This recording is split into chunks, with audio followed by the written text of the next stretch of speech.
Then we go on to the third pharaoh of the first dynasty of Egypt. His name is Pharaoh Ateti Iti Okun. He is the third king of the first dynasty of Egypt. He reigned, period is 3035 BC to 2990 BC. On the right hand side, that is him.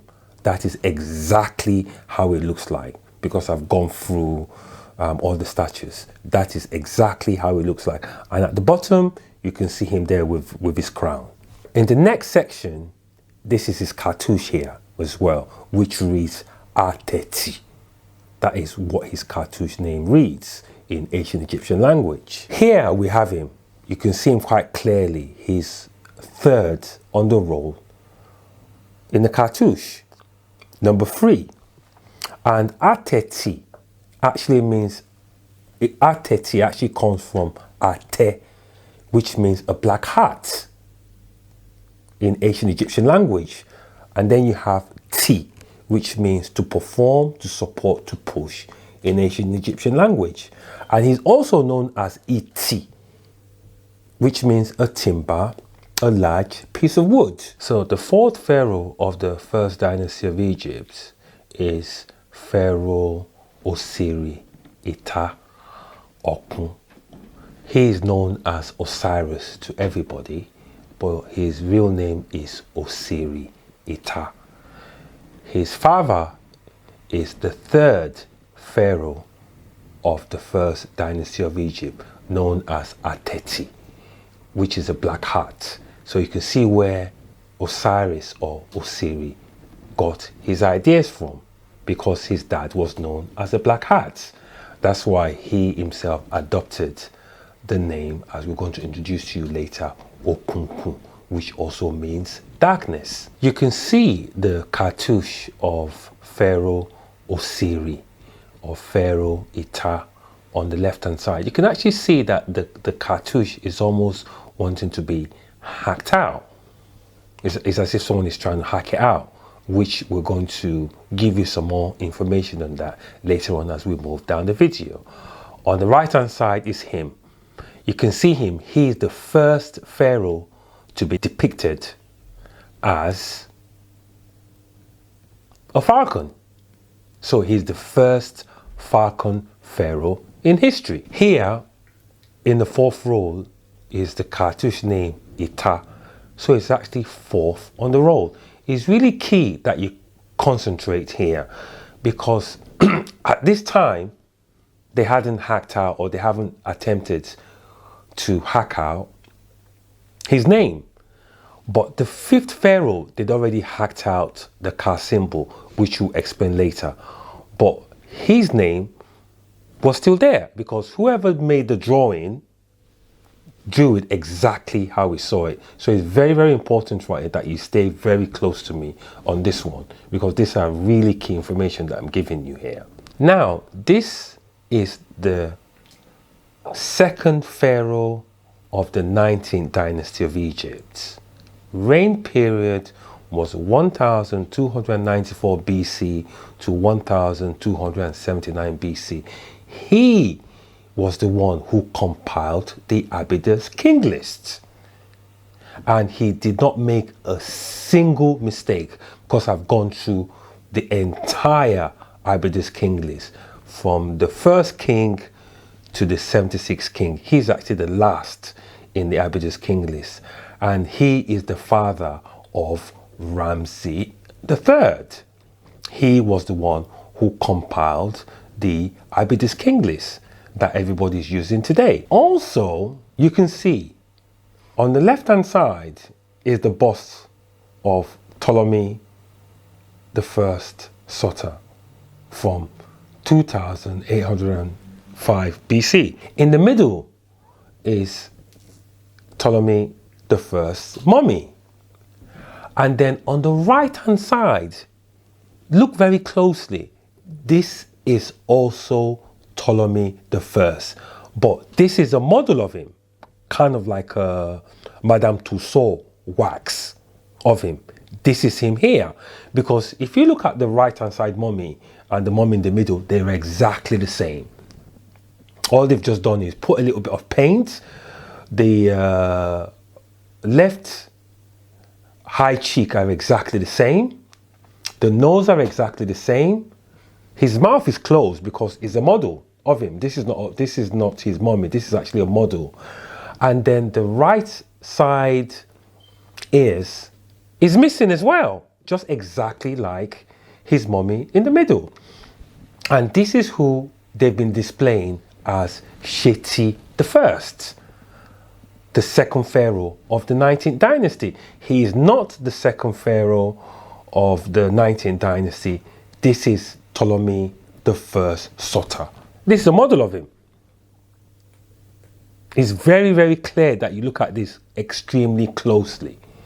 It's a model of Ptolemy I Soter.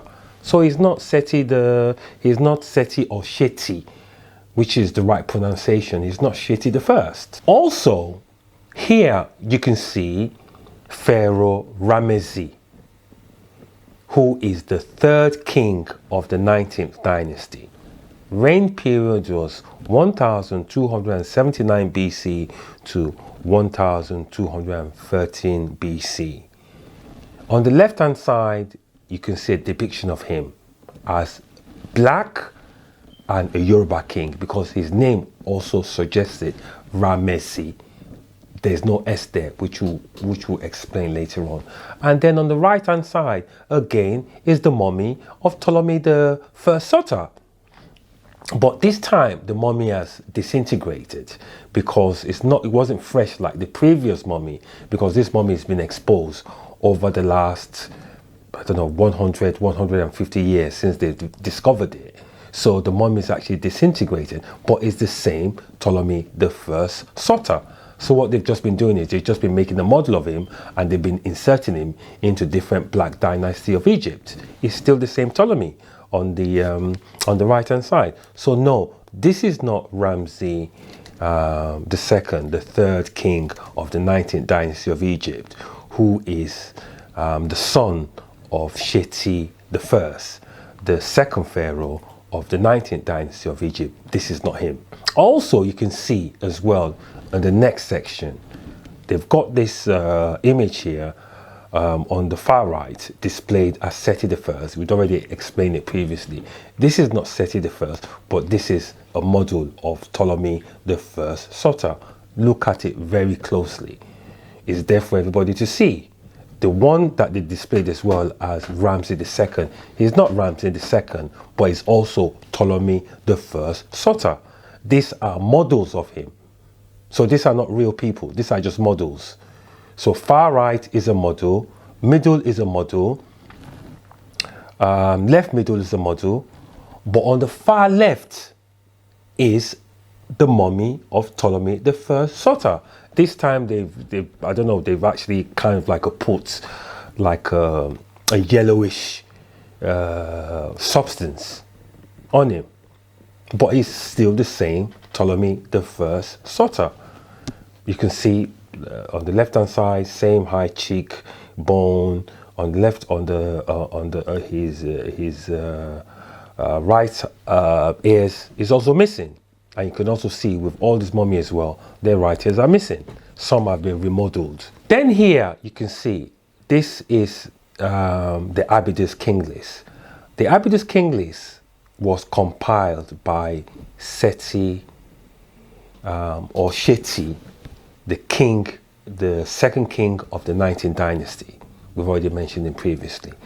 Now, this drawing that you see here was made by Augustin Marriott in 1869. And I've checked, he actually made a lot of paintings, a lot of drawing he made. And his drawing is 100% accurate. Because at the time he made this drawing, the fifth pharaoh of the first dynasty of Egypt, the Ka symbol, had already been hacked out. But they hadn't finished the job. So this is what he saw when he got to the complex. What must have happened was he disturbed them while they were still hacking it off, but they hadn't finished the hacking.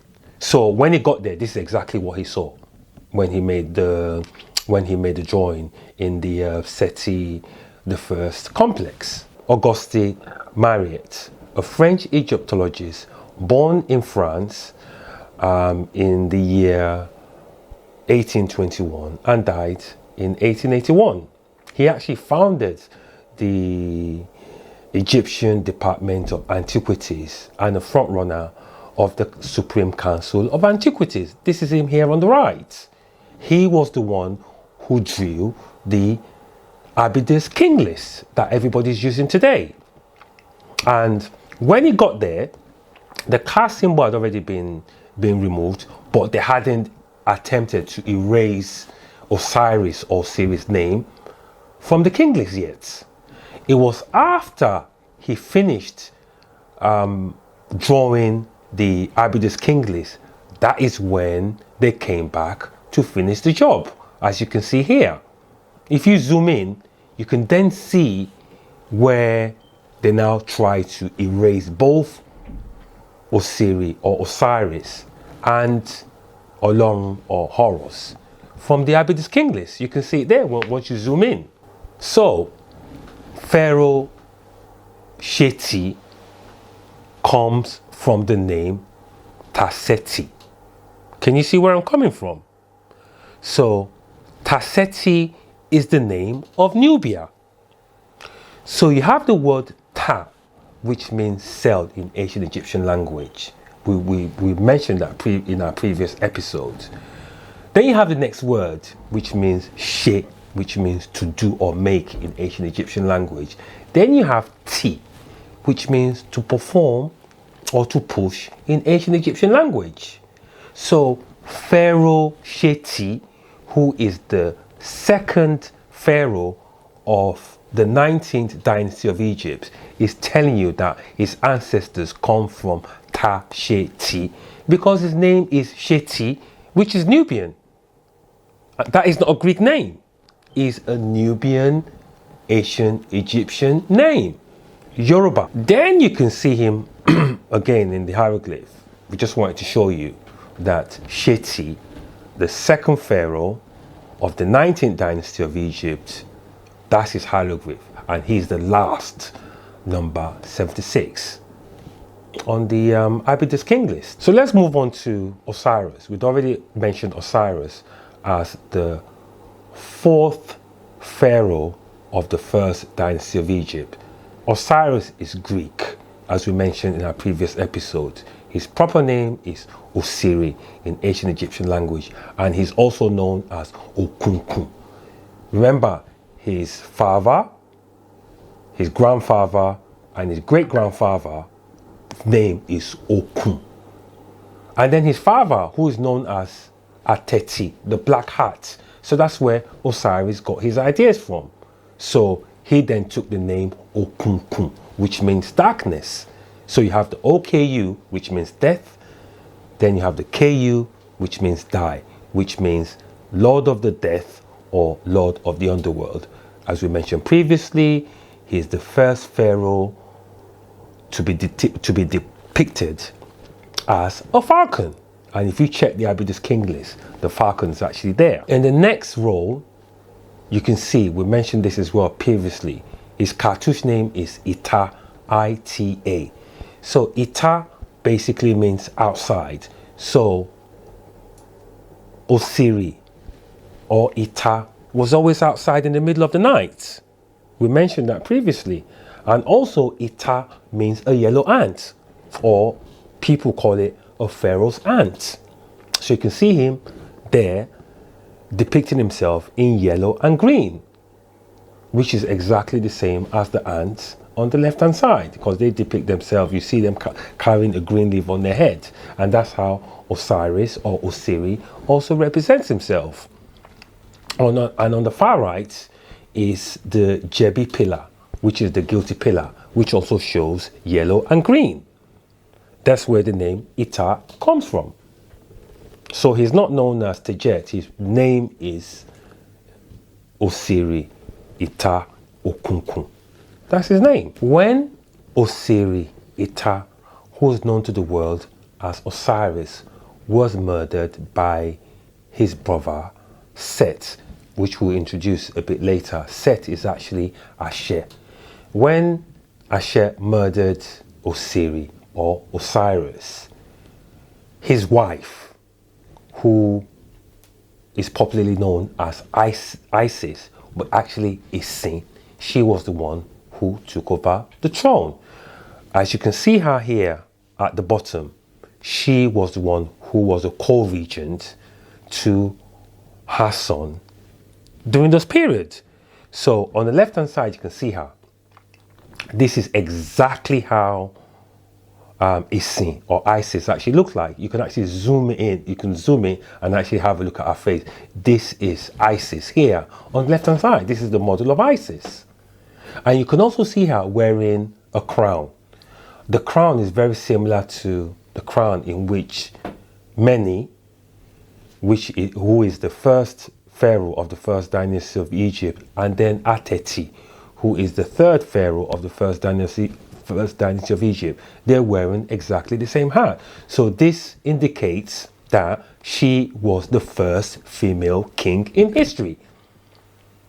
Isis or Isin is the first female king in history.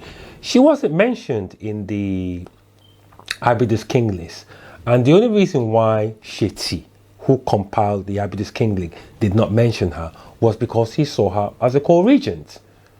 She did not die. It's just like when Queen Elizabeth passed away and then left the crown for Charles. So back then, the king had to die before the next person came onto the throne. But she did not die. She actually stepped away from the throne to allow her son to take the throne. So that's why Seti did not include her in the Abydos king list. But actually, she's the first king, woman, ruler in history. And her reign was between 2980 BC to 2977 BC. You can also see her here. Here is Isin with her husband before her husband was murdered by Set or Asher.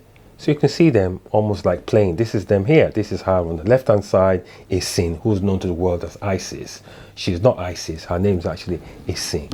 And on the right hand side is Osiris, who's known to the world as Osiris. So when Pharaoh Den or Pharaoh Shepataki came of age at 18, that's when the mom stepped aside and then he became the king or the Pharaoh of Egypt, the fifth Pharaoh of the first dynasty of Egypt. And this is him. His name is Olorun, like we mentioned previously, Olorun Shepataki Okugade. His reign period was between 2977 BC to 2935 BC. You can see him quite clearly here. He is the first pharaoh in history to wear the double crown, which is for Lower Egypt and Upper Egypt. He's the first. Now, when he took the throne, like we mentioned previously, this was his name. For those who haven't watched Who is Messing with God Part 1, we can repeat it for you here. So we have OKU, which means death, from his father Osiris or Orisa, who's also known as Okukun. Then we have Ga, which is a title of office, rise up in rank. Then we have Ade, which means a crown in ancient Egyptian language. So the full name, like we suggested previously in our video, is Okugade. Like we mentioned, don't forget from his dad, Okunkun, which means darkness. Here, this is again a very key information because I need to really clarify this information so that everybody who's watching this really understands what's actually going on. Now, remember we mentioned Auguste Mariette, who drew the hieroglyph in the complex of Seti I. If you look to the right hand side, this is exactly what he saw when he made the drawing. On the left hand side, you can actually see that after he made the drawing in 1869, once he finished, they just came back and tried to finish the job. So you can see on the left hand side that the box at the top is only got 2. The box at the bottom is only got 2. Can you see? So what they've done is, because there's a huge space in between, they didn't want anybody to notice. So what they did was they tried to move the box up. And then at the bottom, they tried to hack it to make it look as if it's a wear and tear stuff. But no, it's not a wear and tear stuff. It was done intentionally by Egyptologists to just, to not make people identify who this pharaoh is. But you can see on the right hand side, when Augustine Marriott made the drawing, there's 3 boxes. 1, 2, 3 below, 1, 2, 3 above. But the left hand side's only got 2 boxes. 1, 2 box, 1, 2 box. And then they now moved the box upwards and then scratched the middle, so that you don't know so that you don't know who the pharaoh is. And then if we now go on to the next section as well, you can see the box at the top and the box at the bottom, that reads Shepati, because the Ka has been omitted from the Abydus King list. Now, the box at the top is Shepati, as in the name Apati. Apati in ancient Egyptian language means box. That's what it means. So once you put the Ka in, it becomes Shepataki. So the Ka basically means to count, which is synonymous with Shepataki, who is the first mathematician in history. And also, that box, if you check the whole of the whole entire ancient Egyptian dynasty, you will never find a hieroglyph of this sign. This is a really, really special sign, because what it's telling you is above, so is below. And then on the right hand side is exactly how his cartouche should have looked like. So you have the box at the top, you have also the box at the bottom, and then you have the Ka symbol at the middle, which was hacked out or removed by Egyptologists to hide his true identity. It's very important that we really show you what happened here. Also, you can see him on the left hand side. You can see the Ka symbol quite clearly on the left hand side, as we identified previously. And then you can also see the fish sign, and in the middle, that's him. And then you can see the symbol being carried on one of the pharaoh's head. Now, in the next section, this is Pharaoh Ashe, who is known to the world as Set. He is the brother of Osiris or Osiris. And his reign period was between 2990 BC and 2977 BC. He was the ruler of Upper Egypt. Now, Upper Egypt at the time included the Canaanites, Syria, present-day Israel, and even parts of Arabia as well. He was the ruler of all those areas to the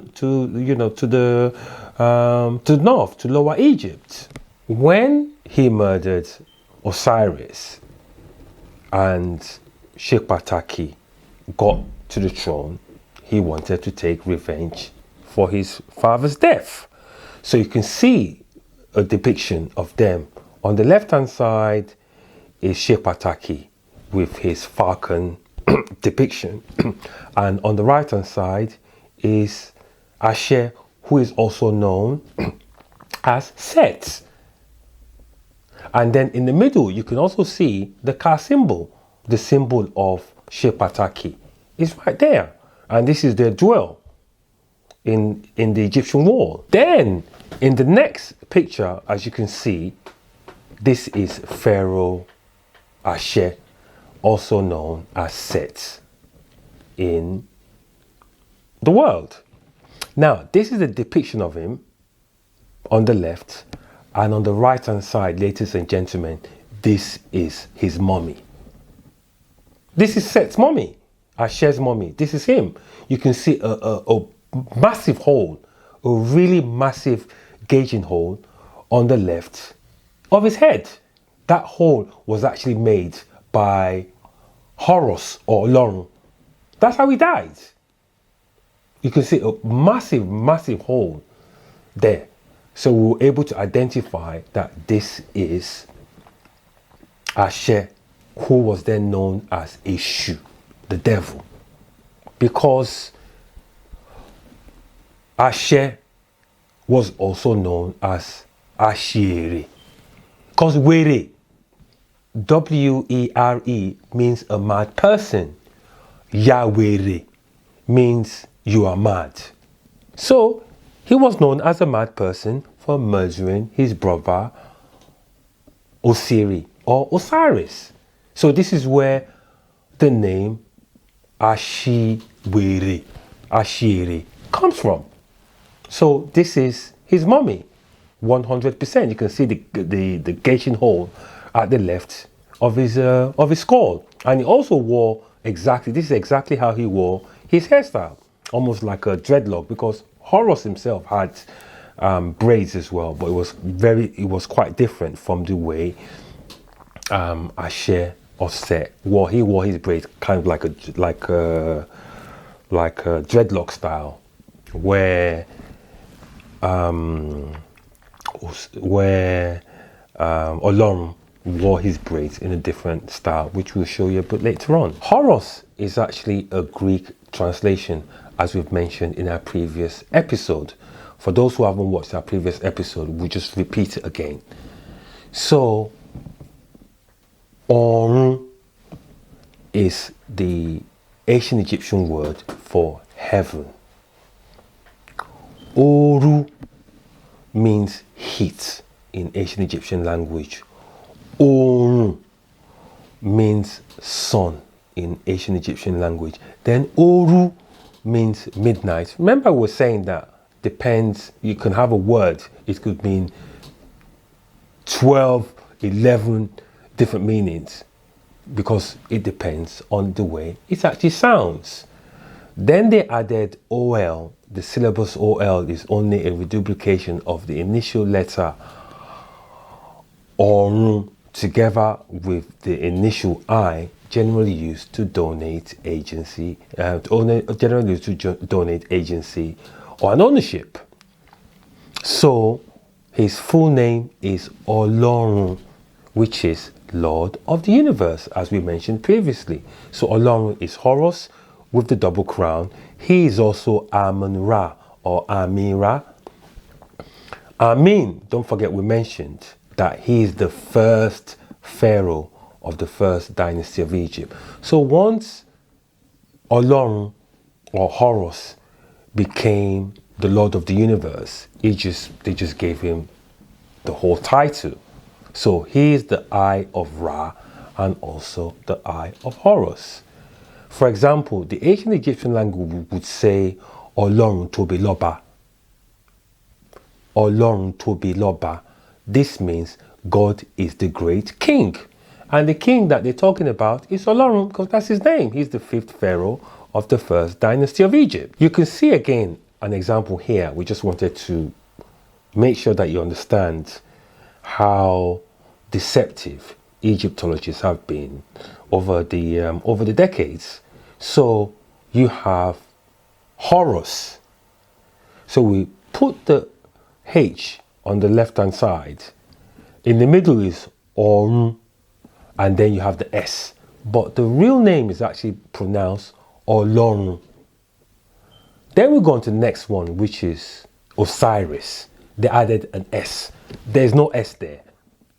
The real name is Osiri. Then we move on to the next one, where they added S again for Isis. But really, there's no S. So the real name is Isin, which means to worship. Then the next one, Anubis.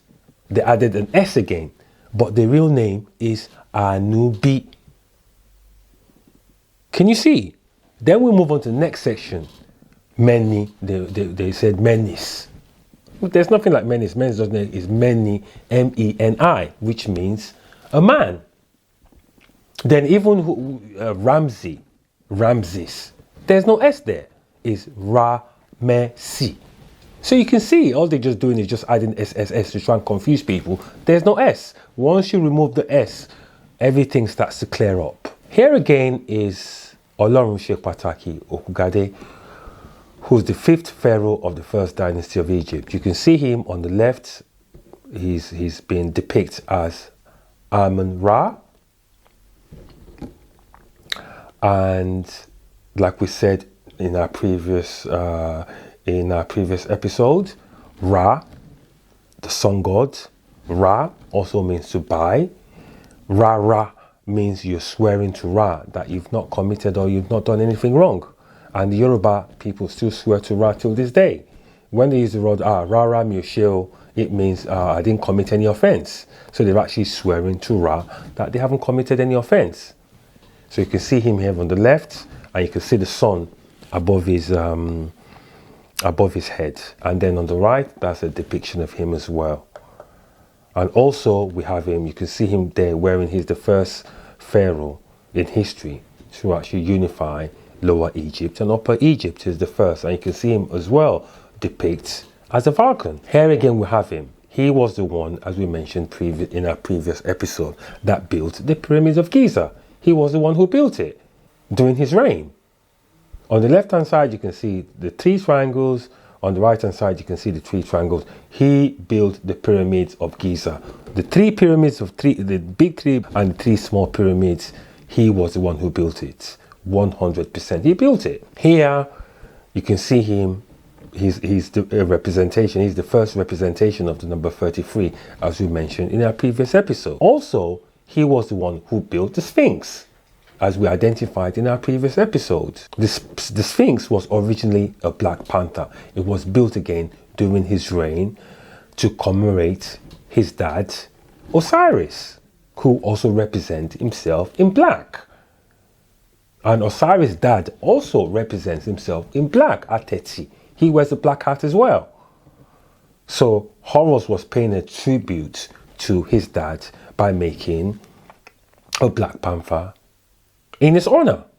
So that black panther was the one that was later changed to a pharaoh's head by Otito Moshe, who is the 8th pharaoh of the 18th dynasty of Egypt. Then you can see him here. You can see the infinity sign, which shows him as the Lord of the universe. Also, we'd just like to state, he was the one who built the temple of Edfu.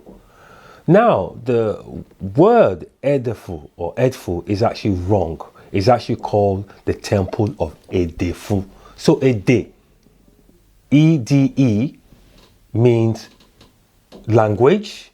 So Edefu, so really the temple is the temple of language, history and learning. And he built it during his time. It was Olorun, aka Horus, that built the temple during his period, during his time. Here you can see this is the front. This is how the front of the temple actually looks like. This is the front entrance of his temple, Edefu. And then the next picture, this is the north side of the court. So when you go in, this is what you see as soon as you go into his temple. Then here we have the forecourt of the temple looking southeast, and you can see there's drawings of him, paintings of him everywhere. In fact, there's hieroglyphs of how the pyramids were actually built, how many men actually built it. The temple also have how you could actually read the hieroglyphs. The temple was kind of like a history, was like a museum back in those days, which people used to come to learn history, learn about their ancestors. They talked about the first pharaoh, second pharaoh. It was just a place for history, for arts, culture.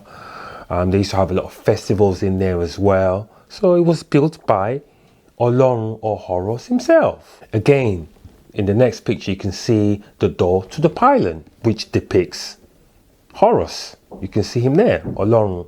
And then this is the temple corridor. And this temple corridor has hieroglyphs written all over it. If Egyptologists, right, can actually be bothered to go in and read it. In there, it tells you who built the pyramids of Giza and who also built the Sphinx. It's written there in the wall. It's there in the wall. If they can actually go and read it, it's there. This temple was built by Olorun during this period. Then we go on to the next picture. You can actually see a temple relief of his great-great-grandfather, Obo.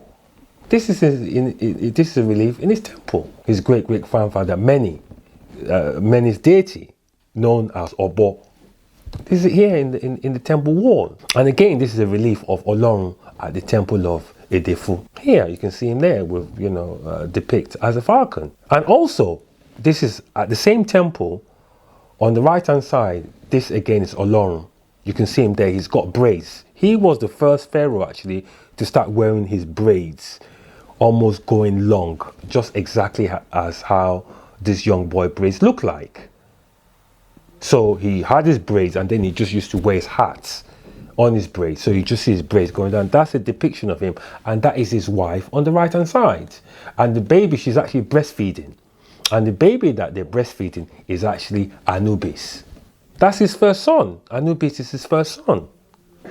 So that is Horus with his wife and his son depicted in his temple. Then we go on to the next picture.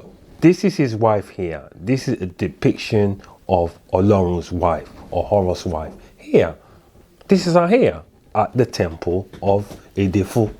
This is her. Then we go on to the next. This is actually the rear of the temple. So you can see him being depicted. This is Olorun, who everybody knows as Horus. This is the rear of the temple. Then you can also see the passageway in this picture here. So it's the passageway that actually leads you to the sanctuary, which is actually at the end, at the far end of the temple. And once you go into the sanctuary, the first thing you actually see is his solar boat. You see a model of his solar boat there. And at the front of it is a model of his falcon right in front of his solar ship. And at the rear would have been a gold statue of Olorun there, which would have been most probably been stolen. So there's no other pharaoh who's been depicted in the history of ancient Egypt who's been shown time after time after time with solar ships or with a solar boat. He's the only pharaoh. And this here that they've been displaying as the solar boat of Pharaoh Khufu, who is the fourth, in the fourth dynasty of Egypt. This is not Pharaoh Khufu's solar ship at all. This solar ship belongs to Horus or Olorun Shepataki. He's the only one in history who's been depicted time after time with a solar ship. And his solar ship was actually buried right in front of his pyramid. This is the pit, as you can see quite clearly. This is the pit where his solar ship used to park. This is the pit boat park right here in front of his pyramid, which he built. And also you can see where this is his sarcophagus. His sarcophagus basically was designed in a falcon way. It would have been made of gold. His sarcophagus most probably have been stolen. Those gold, it was pure gold. It's been stolen, and most probably the gold has been melted, because this is now a wooden sarcophagus. And Horus or Olorun was not buried in a wooden sarcophagus, but his sarcophagus would have looked exactly like this, but in gold. It would have been stolen. Even his mummy as well would have been stolen as well. And then in the next one, this is him. This is his face. This is exactly how it looks like. This is Olorun Shepataki's death mask. This is his death mask here. This is exactly how it looks like. So this is him. And then this is his funeral complex, which has the first staircase and granite going down the floor of his tomb. So this is where Horus was buried, or Olorun as it should be known. So now we're told by Egyptologists and scholars that the temple at Edfu, the temple that was actually built by Olorun or Horus himself, was built during the Ptolemaic dynasty. We're told that the temple was built in between the periods of 237 BC and was completed in 57 BC. So what they're saying is that the temple took 180 years to build. The Ptolemy did not build the temple at Edfu, as we've explained. They never built the temple. This temple was built by Olorun or Horus himself during his reign. Like we said, the Ptolemies lived in Alexander. This is a map of Alexander. Why would the Ptolemy leave Alexander and come all the way to Upper Egypt? Why would they do it? They didn't build the temple at Edfu. They couldn't even speak the language. In fact, if anything, the Rosetta Stone wasn't even made till 196 BC, and that was just a stone. So how would they have the knowledge to be able to read the entire hieroglyph in that complex? So they were not the one who built the temple of Horus. They did not build it. I mean, it doesn't make any sense for them to leave Alexander and come all the way down to Upper Egypt to build a temple to a god that they know nothing about. Absolutely nothing. They don't speak the language. They hardly even come down there. They were just there in Alexander doing their own thing. Here you can see the Serapeum of Alexander. Yes, there was a temple built, but this temple was built in Alexander. It was actually the Serapeum of Alexander, and it was actually built during the reign of Ptolemy III in the year 246 BC to 221 BC. You can see him on the left hand side. He's depicting himself as Serapis, and then on the right hand side is Serapis Christus, which is him. Even though a lot of people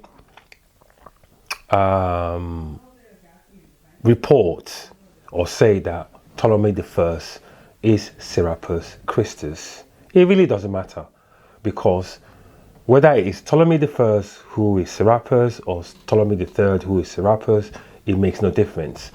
What we know is Ptolemy III was the first to depict himself as Serapis Christus, and on the far right is his temple, which he said he dedicated to his dad or to his granddad. And within that temple complex would have been the library of Alexander. So that is the only temple that was built. It makes no sense for them to leave Alexander and then come all the way down to Upper Egypt and come and build a temple in honor of Horus that they know nothing about. So they didn't build the temple at Edfu. It was actually built by Horus himself. Now, this is Julius Caesar on the left-hand side. He reigned from 100 BC to 44 BC. He was the one who destroyed the Serapeum of Alexander. He was the one who burnt it down, because at the time there was an argument between Cleopatra and her brother. Cleopatra asked for Caesar's help. He went there. When he got to the shore, Alexander's brother burnt his ship, so he came back and revenged and burnt down the library. He was the one who burnt it down. He burnt it down completely. After Caesar was murdered, Mark Antony on the right hand side, he reigns. Well, he was the one who rebuilt the Serapeum of Alexander. He rebuilt it in 41 BC to please Cleopatra at the time, because also when Julius Caesar died, he inherited the eastern part of Rome, and the eastern, Octavia took the western part of Rome at the time, and Mark Antony took the eastern part of Rome at the time, which included Alexander. So he was the one who rebuilt the Serapeum of Alexander, and this is the ruin of it today. This is the ruin. This is how the ruins look like today. The ruins of Serapeum of Alexander. It was from here that Christianity then moved to Constantine or Constantinople at the time, because in around AD, just after AD 125 BC, that's when the Serapis was completely destroyed by rival Christian fascists. Just like you have back in those days, the Protestants and the Catholic. So they were both Christians, but they were just rivals coming from the cult of Serapis, before the headquarters were then moved to Constantinople. As you can see here in this picture, this is the Hagia Sophia, which is the first church built in AD 360 until 1453 AD, when Constantine fell to the Ottoman Empire. So this is how it looked like, and this is the Hagia Sophia as a mosque. So really, the Serapeum of Alexander, after Mark Antony rebuilt it, lasted really until after 325 AD, when it was then destroyed completely and finally by rival Christian elements, which is just very similar to how back in the days Protestant and Catholic used to fight each other. So that happened also back then, when the cult of Serapis split into two. So one wanted to keep the traditional Serapian Christian worship, and then the other side wanted to go Orthodox. So the Orthodox then moved their headquarters to Constantinople, where they then set up their first church called the Hagia Sophia, which was built in 360 AD, which is actually the first church in history. It remained a church until 1453 AD, when the Ottoman Empire then took over Constantinople, and Constantinople fell to basically the Ottoman Empire, and then the church was then converted into a mosque during that period. But it remained a church from when it was built to when Constantinople fell in 1453. Anubis is the sixth pharaoh of the first dynasty of Egypt. He's actually the first son of Olorun or Horus. So he reigned from the period of 2935 BC to 2925 BC. On the right, you can actually see a depiction of him. So there's a woman kind of like paying homage to him. You can see that he's been painted with some kind of white chalk, but really his skin is brown. It's brown skin. So, but it's just painted, because even on the right hand side, you can see the woman who's paying homage to him, that she's still got that brown paint. But what Egyptologists have been doing over the centuries is they've just been repainting the walls of Egypt white or Asian or Arab looking. That's what they've been doing, but it's not them. You know, they're not ancient Egyptians. On the next picture, you can see this is Pharaoh Anubis, again the 6th king of the first dynasty of Egypt, depicted on the wall of Egypt. And then here you can see him as well, Pharaoh Anubis, with his priest Menu. You can see quite clearly that Menu is actually black as well. So, and that's Pharaoh Anubis. And then on the right hand side is his priest. And then you can see here, this is his hieroglyph on the right hand side. So his cartouche name reads Ibi Akbere in ancient Egyptian language. So Ibi, remember Ibi means to give birth in ancient Egyptian language, and Akbere, you can actually see the basket inside, in the middle, you can see it, means, Akbere means a basket. So the name Anubi actually comes from Alanu in ancient Egyptian language. So Alanu or Eni Anu means he who has mercy, a merciful person. That is where the name Anubi comes from. So Alanu Eni Anu, he who has mercy, a merciful person. So Anu means a merciful person in ancient Egyptian language, and Bi, which is Bi, means to give birth in ancient Egyptian language. So Anubi is the god of giving birth in ancient Egyptian language. Some people try to confuse you by saying Anubi is an evil deity. There's not a single evil deity in ancient Egypt. The only evil deity that is known of is Eshu, who is the devil. And there is no pharaoh in the history of ancient Egypt that would depict themselves as an evil deity. So Egyptologists and other people got it wrong. It's actually the god of giving birth, Anu, from Allah Anu. That's where that name comes from. So you can see that the Arabs who are currently the inhabitants of Egypt are not ancient Egyptians. They are from the Ottoman Empire. They're actually Ottoman Turks. They don't speak the language. They're not ancient Egyptians. Those who currently live in Jerusalem or Israel are not ancient Egyptians neither. They've got no connection whatsoever to do with ancient Egypt. Those are migrants, mainly German and Polish immigrants from World War II.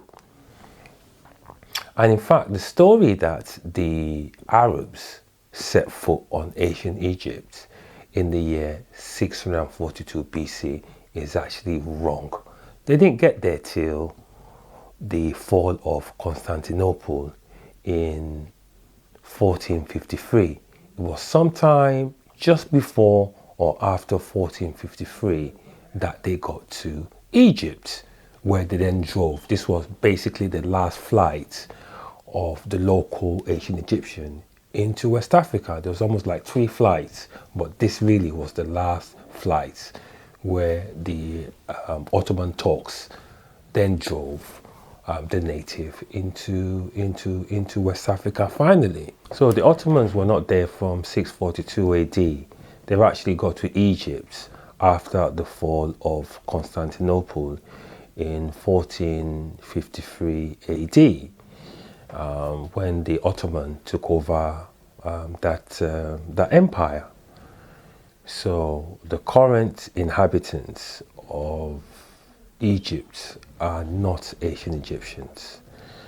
The Jews as well have got no connection with ancient Egypt. Those who live in Israel or Jerusalem are actually migrants, mainly from World War II, when the State of Israel was created in 1948 AD. So they're not. And also from the first dynasty of Egypt, in fact the whole dynasty is black.